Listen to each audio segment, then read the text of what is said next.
Hello दोस्तों, आपके अपने YouTube channel dear brother knowledge TV में आपका स्वागत है। आप कैसे हैं? आशा करते हैं कि आप बहुत ही अच्छे होंगे। दोस्तों, हम लोगों ने पिछले क्लास में कॉम्पिटिटिव मैथ्स से संबंधित जो भी मैथ के सिलेबस थे, जो भारत के द्वारा आयोजित किए जाने वाले जितने भी कॉम्पिटिटिव एग्जाम होते हैं और उसमें मैथ के किस किस टॉपिक से कौन से प्रश्न पूछे जाते हैं, इसके बारे में हम लोगों ने आसानी से जाना था और हमें उम्मीद है कि आपको वह सिलेबस बहुत ही अच्छी तरह से समझ में आया होगा। उस सिलेबस के अंतर्गत हम लोगों ने मैथ को मुख्य रूप से 4 भागों में बांटा था, जिसमें पहला भाग नंबर सिस्टम था और नंबर सिस्टम के अंतर्गत आने वाले जितने भी टॉपिक्स थे उन सारे टॉपिक्स को हम लोगों ने देखा था। अब हम लोग उस टॉपिक्स में आने वाले जो एक एक टॉपिक्स हैं उसको हम लोग बहुत ही आसान भाषा में और विभिन्न टॉपिक्स के अंतर्गत आने वाले विभिन्न टाइप्स के क्वेश्चन को हम लोग बारी बारी से देखेंगे। लेकिन हमारा सबसे पहला जो भाग था मैथ का नंबर सिस्टम, उसके अंतर्गत पहला टॉपिक था नंबर सिस्टम। दोस्तों, सबसे पहले हमें यह जानना है कि नंबर सिस्टम क्या होता है। दोस्तों, नंबर सिस्टम को हिंदी में हम लोग संख्या पद्धति कहते हैं। इसके अंतर्गत हम विभिन्न प्रकार की संख्याओं को किस रूप में आप व्यक्त कर सकते हो, इस प्रणाली के बारे में हम लोग इसमें सीखते हैं। हम लोगों को मुख्य रूप से यह जानना है कि हम लोग नंबर सिस्टम के अंतर्गत विभिन्न संख्याओं को हम लोग मुख्य रूप से 4 रूपों में व्यक्त करते हैं। पहला रूप जिसमें आपका हो गया बाइनरी नंबर सिस्टम। पहला रूप, इसको हम लोग 4 भागों में बांटते हैं। पहला भाग हो गया आपका binary number system. Binary number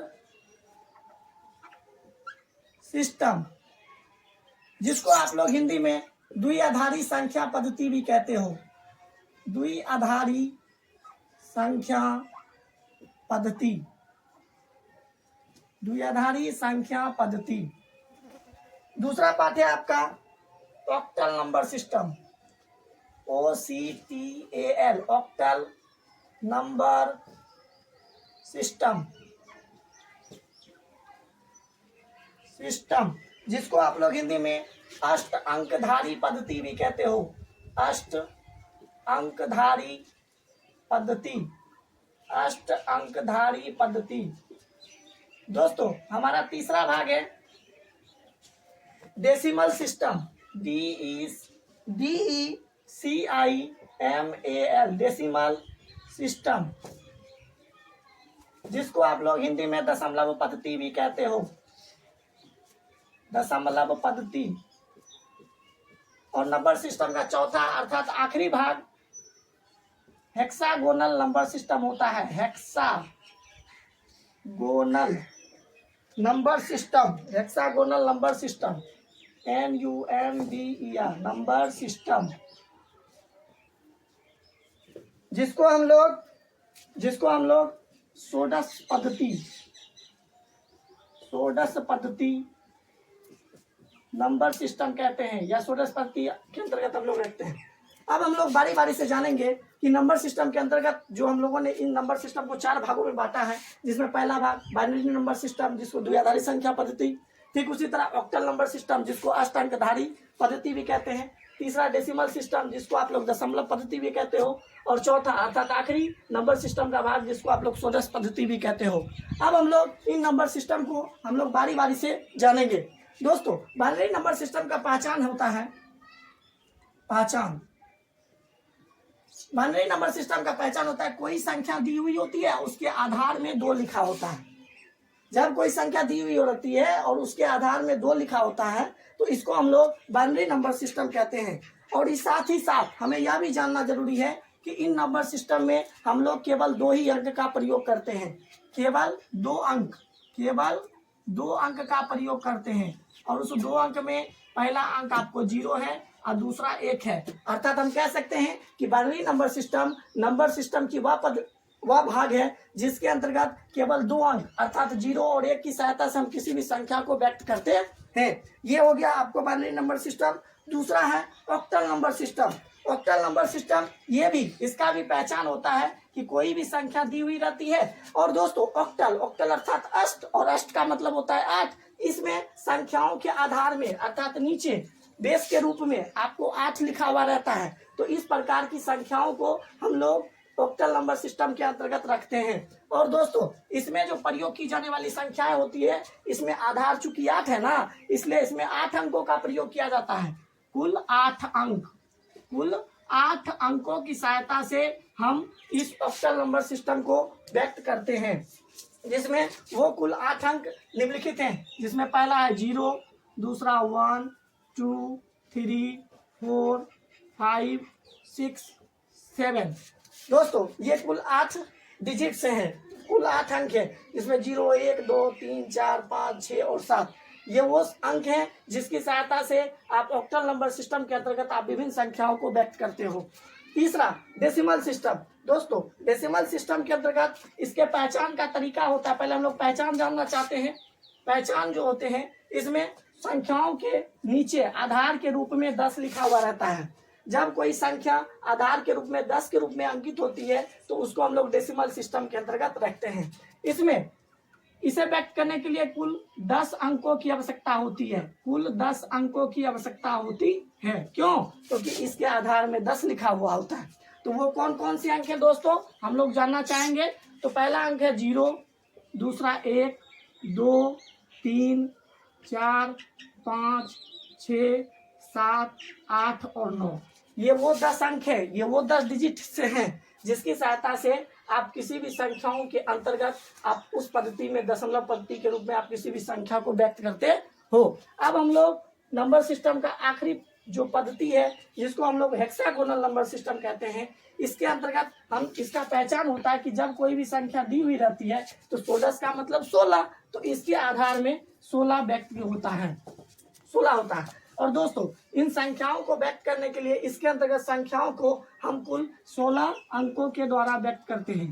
16 अंकों के द्वारा। क्यों? क्योंकि इसमें आधार में 16 होता है और यह 16 अंक जो होते हैं वह 2 भाग में बटे होते हैं। 16 अंक जो होते हैं वह 2 भाग में बटे होते हैं। एक भाग को हम लोग अंक के द्वारा सूचित करते हैं और दूसरे भाग के अंतर्गत इसमें लिखी जाने वाली संख्याओं को अंग्रेजी वर्णमाला के कैपिटल लेटर के द्वारा व्यक्त करते हैं।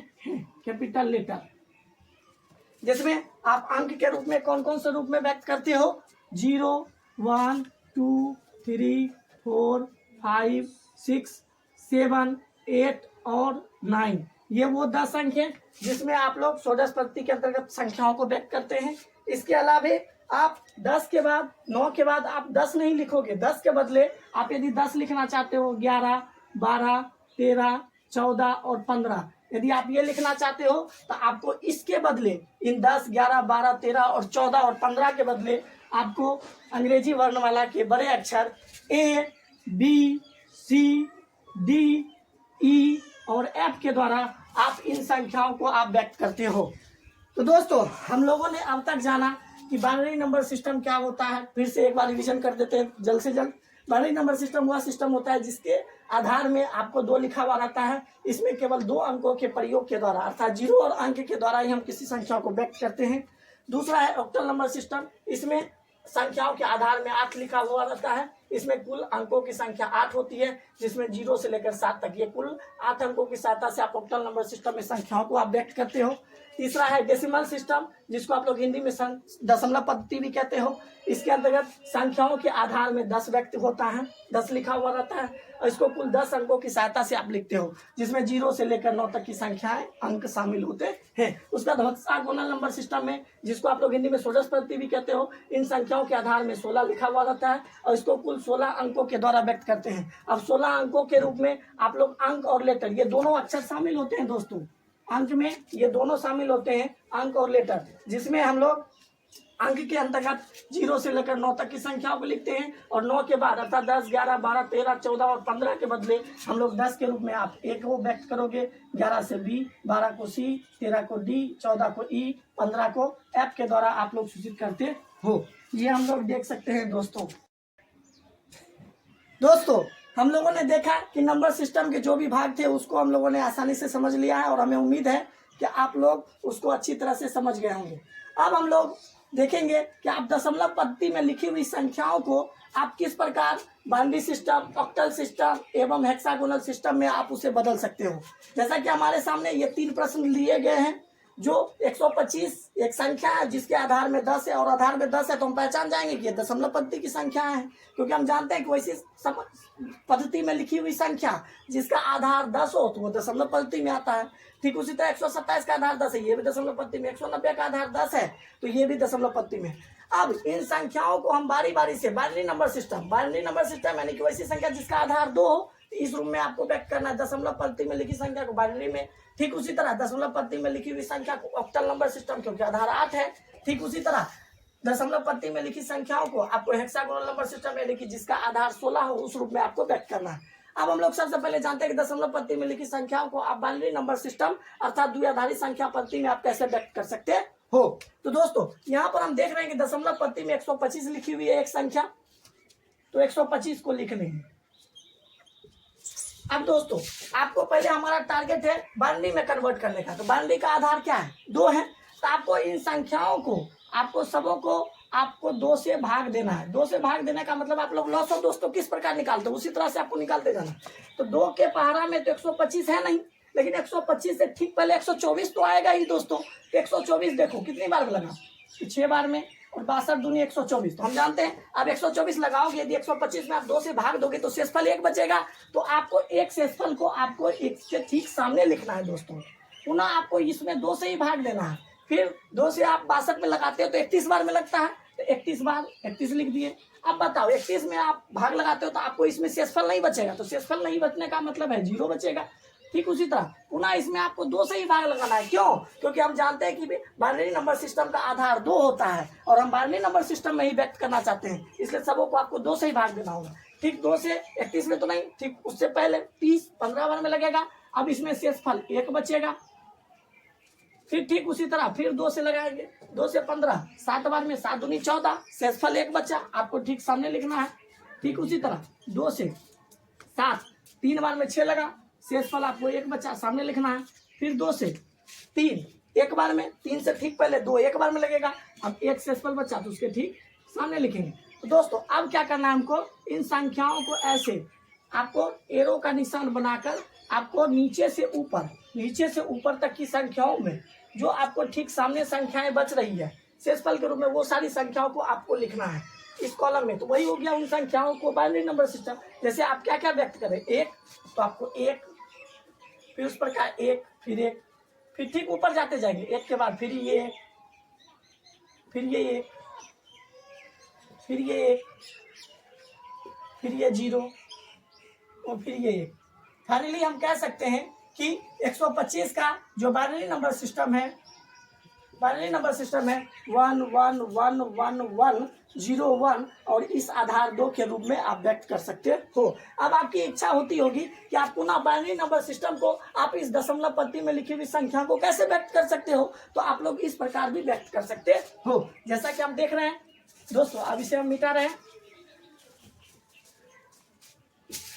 दोस्तों। बाइनरी नंबर सिस्टम में आपको इस संख्याओं का रूप क्या क्या मिला है कि हमको 1 1 1 पुनः 1 फिर 1 फिर 0 1, ये बाइनरी में लिखी हुई संख्या। अब इसको आप दशमलव पद्धति में यदि व्यक्त करना चाहते हो तो कैसे करोगे, तो दोस्तों ये बाइनरी में है और इसका आधार 2 है, तो इसलिए आपको क्या करना पड़ेगा, पीछे से पावर में 0, इसके लिए पावर में 2 पर पावर 0, फिर इसके लिए आपको 2 पर पावर 1, अर्थात पावर को आपको बढ़ाता जाना होगा, लेकिन आधार आपको 2 ही रखना है, क्योंकि ये बाइनरी में लिखी हुई संख्या है। 1 के बाद ये 2, फिर आधार 2 है लेकिन पावर में 2 के बाद 3 हो जाएगा, आधार पुनः 2 ही रहेगा लेकिन पावर में 4 हो जाएगा, आधार तो 2 ही रहेगा लेकिन पावर में 5, फिर आधार तो ये 2 ही रहेगा लेकिन पावर में 5 के बाद 6 हो जाएगा।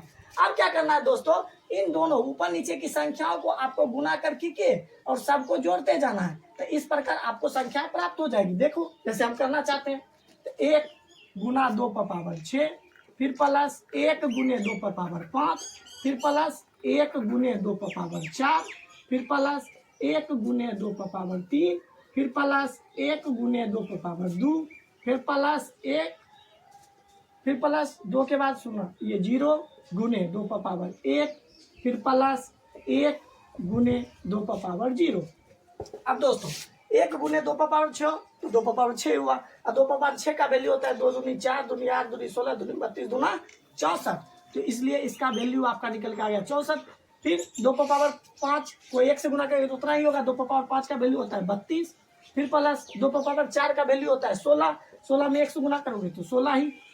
फिर प्लस 2 पर पावर 3 का वैल्यू होता है 8। 8 को 1 से गुना करोगे 8 प्लस 2 पर पावर 4 तो 2 पर पावर 2 पर पावर 2 का वैल्यू हुआ 4। 4 को 1 से गुना करेंगे 4 ही होगा। फिर प्लस 0 को आप इन संख्याओं से गुना करोगे इसका रिजल्ट तो 0 ही होगा। और 2 पर पावर 0 का वैल्यू 1 होता है और 1 को पावर 1 से गुना करोगे तो 1 होगा। इस प्रकार आप इन सारी संख्याओं को जोड़ो दोस्तों। 4 1 5 5 8 13 13 6 19 19 2 21 21 4 25 25 का 5 हासिल 2। फिर 2 1 3 3 3 6 6 6 12। तो दोस्तों आप देख सकते हो कि हमने पुनः इस बाइनरी नंबर सिस्टम में लिखी हुई जो भी संख्याएं थी पुनः हमने उसको दशमलव पद्धति में कैसे व्यक्त कर दिया है। तो इस प्रकार आप दशमलव पद्धति में लिखी संख्या को बाइनरी में और पुनः बाइनरी में लिखी हुई संख्या को आप दशमलव पद्धति में इस प्रकार व्यक्त कर सकते हो। अब हम लोग पुनः हम दशमलव पद्धति में लिखी हुई संख्याओं को पुनः आप लोग अष्ट पद्धति में लिखी हुई संख्या अर्थात ऑक्टल नंबर सिस्टम में आप कैसे व्यक्त कर सकते हो आप देख सकते हो। अब हम इसको मिटा रहे हैं दोस्तों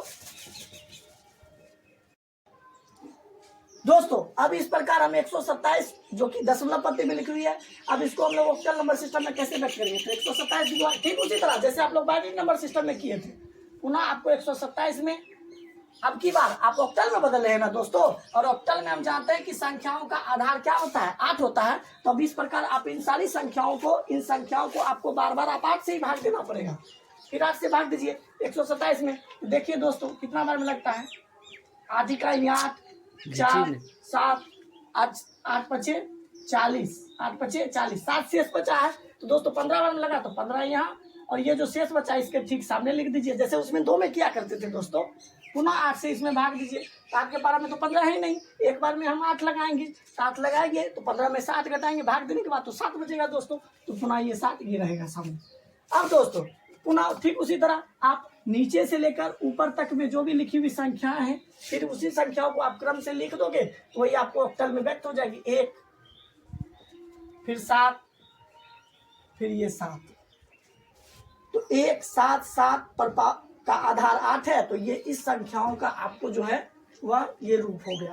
तो दोस्तों यदि आप पुनः आप बदलना चाहते हो पुनः आप इन ऑक्टल नंबर सिस्टम से यदि दशमलव पद्धति में बदलना चाहते हो तो ठीक उसी तरह बदल सकते हो जैसा कि हम देख रहे थे 1 7 7 है। तो पुनः आप किस में बदल रहे हो दोस्तों आप किस में बदल रहे हो ऑक्टल से आप दशमलव पद्धति में बदल रहे हो ना। तो आधार 8 था तो फिर उसी तरह 8 पर पावर 0 इधर से लिखना शुरू करेंगे। इसका भी आधार 8 ही रहेगा। अब 0 के बाद फिर पावर 1 फिर यहाँ पावर 2 रहेगा। तो फिर उसी तरह इसको आप गुना करके सबको जोड़ दो 1 गुना 8 पर पावर 2 फिर जोड़ 7 गुना 8 पर पावर 1 फिर जोड़ 7 गुना 8 पर पावर 0।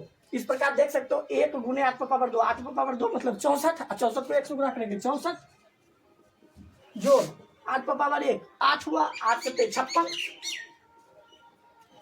फिर 8 पर पावर 0 का वैल्यू हम जानते हैं कि 1 होता है। किसी भी संख्या पर पावर यदि 0 रहे तो उसका वैल्यू 1 होता है। 1 को 7 से गुना करोगे 7। इस प्रकार आप जोड़ो दोस्तों 7 6 13 13 4 17 हासिल 1 5 1 6 6 6 12। तो दोस्तों आपने देख लिया पुनः आप लोग ऑक्टल नंबर सिस्टम से बाइनरी नंबर सिस्टम में आप संख्याओं को कैसे व्यक्त कर सकते हो।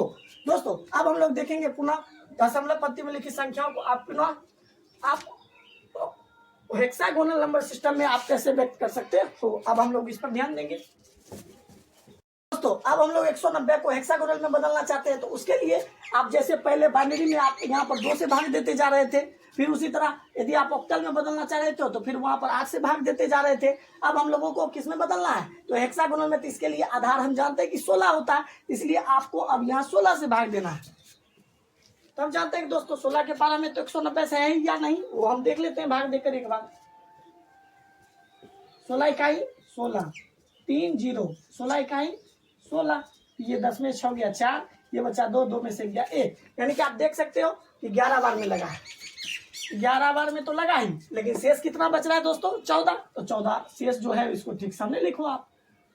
अब हम देख सकते हैं कि 16 फिर 11 14 तो ठीक उसी तरह आप पुनः इन संख्याओं को आप नीचे से ऊपर की ओर आप लिख सकते हो। तो इस प्रकार हम कह सकते हैं कि 190 10 यानी कि ये हुआ दशमलव पत्ती में लिखी संख्या, और इसको आप लोग हेक्सागोनल में कैसे व्यक्त कर दिए। इधर से चलेंगे हम ऊपर की ओर, तो इधर 11 मिला, फिर ये 14 मिला, हो गया दोस्तों। अब नीचे 16 देना है, लेकिन हमने आपको बताया दोस्तों कि हेक्सागोनल में 10 के बाद की जो संख्याएं होती है उसको, या 10 से लेकर जो संख्याएं होती है, आपको हमने बताया था कि 10 को आप ए व्यक्त करोगे, आप 11 को बी के द्वारा, 12 को आप सी के द्वारा, 13 को आप डी के द्वारा, 14 को आप ई के द्वारा, और 15 को आप एफ के द्वारा व्यक्त करोगे। तो आप देख रहे हो दोस्तों, आपको 11 आया और 14 आया, तो आप 11 को आप बी के द्वारा सूचित करोगे। तो इस प्रकार आप 11 के बदले बी, फिर 14, तो 14 के लिए आप ई को व्यक्त करोगे दोस्तों। तो इस प्रकार बी ई का आधार यदि 16 रहे तो हम उन संख्याओं को दशमलव पत्ती के रूप में इस प्रकार व्यक्त कर सकते हैं। तो दोस्तों हम लोगों ने आज नंबर सिस्टम के अंतर्गत, जो नंबर सिस्टम के अंतर्गत जो संख्याओं को आप 4 रूपों में आप व्यक्त कर सकते थे उसके बारे में आज हम लोगों ने पढ़ा। और इसके अलावा आप एक नंबर सिस्टम में लिखी संख्या को दूसरे नंबर सिस्टम में आप कैसे व्यक्त कर सकते हो, इसको भी हम लोगों ने अच्छी तरह से देखा। आपको यह क्लास कैसा लगा, आप इसका जवाब आप अपने कमेंट बॉक्स में आप जरूर दीजिएगा। और इससे आगे तक की वीडियो को जानने के लिए या इससे आगे की जानकारी को प्राप्त करने के लिए वीडियो के साथ हमारे साथ जुड़े रहे। तब तक के लिए जय हिंद, जय भारत, वंदे मातरम।